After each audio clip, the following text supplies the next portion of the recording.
जय माता दी। आप देखिए हमारे आम के प्लांट हैं और जब मैंने इनकी कटिंग की थी तो आप देखिए कि इसकी जो टहनी थी इसमें डाईबैक की समस्या हो गई थी और हमारा ये प्लांट पूरा सूख गया था। तो फिर मैंने क्या किया कि मैंने इसकी कुछ मिट्टी ऊपर से हटा दी है और देखिए कि इसकी मिट्टी काफ़ी हट चुकी है और इसकी मिट्टी में अब अच्छे से धूप लग गई है। मैंने इसकी मिट्टी को करीब 3-4 दिन पहले हटाया था और अब आप देखिए कि इसकी मिट्टी कितने अच्छे से बिल्कुल सूख गई है। और जैसे ही इसकी मिट्टी सूखी, इसकी फंगस दूर हुई, हमारा ये प्लांट फिर से आप देखिए फिर से ग्रो होने लगा है। बहुत अच्छी इसकी स्पीड हो गई है। तो अगर आपको पूरी जानकारी चाहिए कि मैं अब अपने प्लांट के साथ क्या करूँगी, मैंने दोनों प्लांट मेरे ऐसे ही थे और देखिए कि एक प्लांट हमारा कितना अच्छा हो गया है और हमारा ये प्लांट ऐसा है। तो मैं अब दोनों के साथ एक ही काम करूँगी, जिस वजह से कि हमारा जो ये वाला प्लांट है उसकी ग्रोथ अच्छी हो जाए और ये वाला प्लांट फिर से हरा भरा हो जाए। तो अगर आपने मेरी वीडियो को अभी तक सब्सक्राइब नहीं किया है तो ज़रूर करें, साथ में बेल आइकन भी प्रेस करें, जिससे कि वीडियो की आने वाली नोटिफिकेशन आपको मिलती रहे।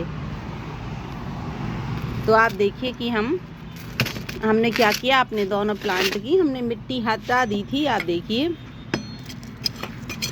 और हटाने के बाद मैंने इसे करीब 4 दिन की धूप दे दी है, जिस वजह से इसकी मिट्टी पूरी अच्छे से सूख गई है और इसमें जो भी फंगस थी वो ख़त्म हो गई है। क्योंकि बारिश में क्या होता है कि अक्सर कभी हमसे गलती से भी इसमें पानी गिर जाता है और कभी कोई कंपोस्टिंग डालते थे तो इसमें भी गिर जाती थी। और हमारा जो आम का प्लांट है उसे ज़्यादा कंपोस्टिंग की ज़रूरत नहीं रहती है। इस बहुत अच्छा प्लांट है, पर जब भी इसमें कंपोस्टिंग की मात्रा अगर ज़्यादा हो जाती है तो हमारा प्लांट सूखने लगता है।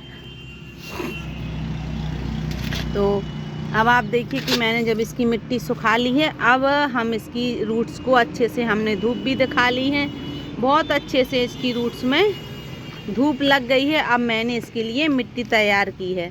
तो अगर आपका भी प्लांट जो आम का प्लांट है अगर ग्रोथ नहीं कर रहा है तो आप भी इस तरह से अगर अपने प्लांट पर काम करेंगे तो उसकी ग्रोथ फिर से शुरू हो जाएगी। और जैसे ही मैंने इसकी मिट्टी को हटाया है तो इसमें देखिए आपकी इसकी नई नई ग्रोथ शुरू होने लगी है। तो आप भी इस तरह से अपने प्लांट की नई ग्रोथ शुरू कर सकते हैं और काफ़ी अच्छा रिजल्ट भी आएगा। मैंने इसकी मिट्टी बना कर रखी है। तो आप देखिए कि ये है मेरी गोबर की खाद, जो कि काफ़ी पुरानी है। करीब हमारी ये 6 महीने पुरानी गोबर की खाद है, जिसका यूज अब हम अपने प्लांट पर करने वाले हैं। और जो हमने अपने कंडों से इसको बनाया था, इसलिए आप कह सकते हैं कि इसे हम 1 साल पुरानी भी बोल सकते हैं, क्योंकि जो हमारे पास कंडे थे वो करीब 6 महीने पुराने थे और फिर 6 महीने हमने इनको और रखा है, फिर उसके बाद उसका रिजल्ट ऐसा आया है। आप देखिए कितनी मेरी भुरभुरी ये गोबर की खाद हो चुकी है। इसमें हम कुछ सामान और मिलाएंगे, जिस वजह से इसकी पावर शक्ति ज़्यादा हो जाएगी और हमारा ये प्लांट ग्रोथ करने लगेगा। लेकिन आपको ध्यान रखना है कि इसमें हम आपको कुछ ऐसी बातें बताएंगे जो इस प्लांट के लिए बहुत ज़रूरी होती हैं। अगर आप वो सब फॉलो करते हैं तो आपका प्लांट काफ़ी अच्छे से ग्रो करेगा और काफ़ी हेल्दी भी रहेगा। तो चलिए आगे वीडियो बनाते हैं। तो ये है हमारी जो गोबर की खाद है वो ली है हमने, और हमें इसमें बराबर मात्रा में ही अब हम इसका रेशियो रखेंगे, क्योंकि नई तरह से मिट्टी बनाने वाले हैं।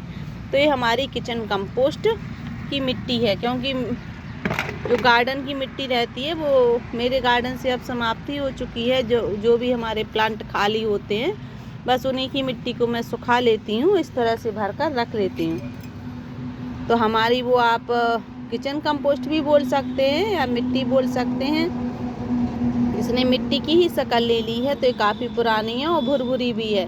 बस आपको याद क्या रखना है कि आप जब भी मिट्टी बनाएं तो बहुत भुरभुरी बनाएं, क्योंकि इसकी रूट्स को फैलने में आसानी रहेगी और आपका प्लांट भी काफ़ी अच्छे से ग्रो करेगा। और इसमें हमारा 12मासी आम का प्लांट है, इसलिए इसमें हमेशा फ्रूटिंग होती रहती है। पर छोटा प्लांट है तो मैं इसके जब नए कल्ले आते हैं, देखिए नए कल्ले आने शुरू हो गए हैं, तो अब मेरा प्लांट काफ़ी हेल्दी है। अगर इसकी नई पत्तियां ज़्यादा स्पीड से बढ़ती हैं तो फिर मैं इसको रखूँगी, वरना मैं इसको फिर से हटा दूँगी, क्योंकि हमारी पुरानी पत्तियां हैं और ये होल्ड नहीं कर पाएंगी इसके फ्रूट को।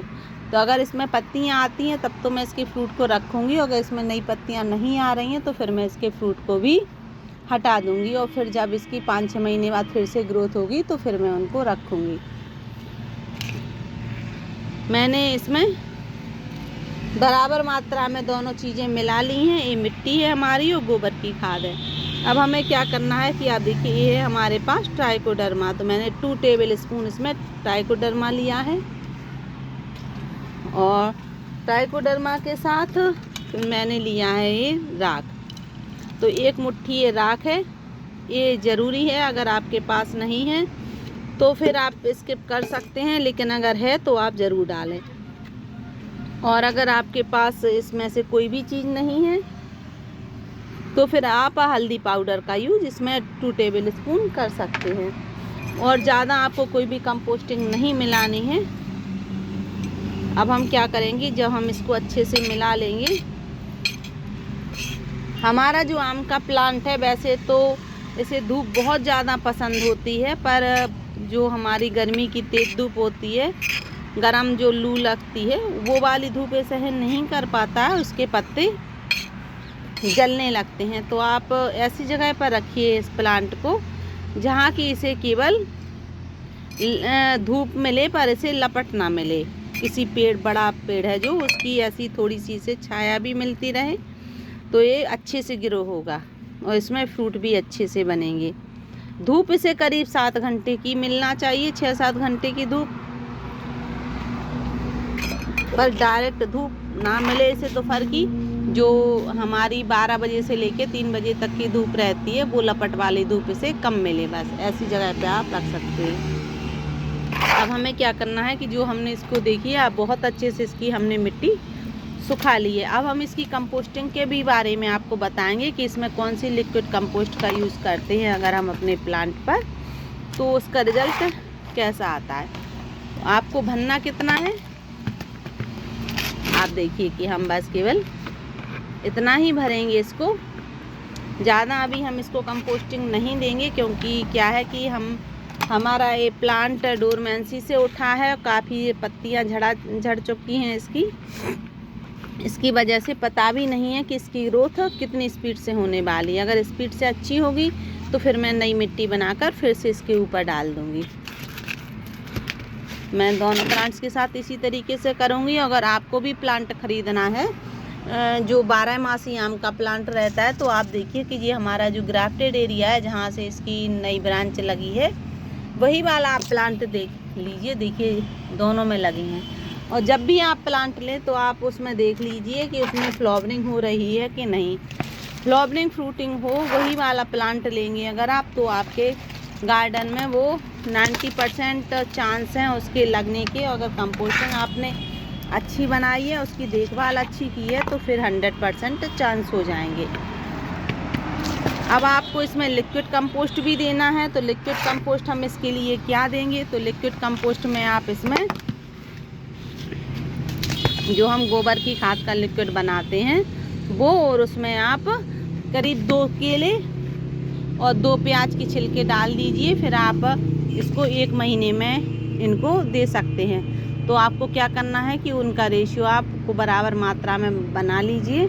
1 महीने वाले लिक्विड में तो 1 मग पानी में 1 मग आप लिक्विड मिला दीजिए। फिर आप 15 दिन में इस प्लांट को अगर देते हैं तो जब ही दीजिए जब इसमें फ्रूटिंग हो।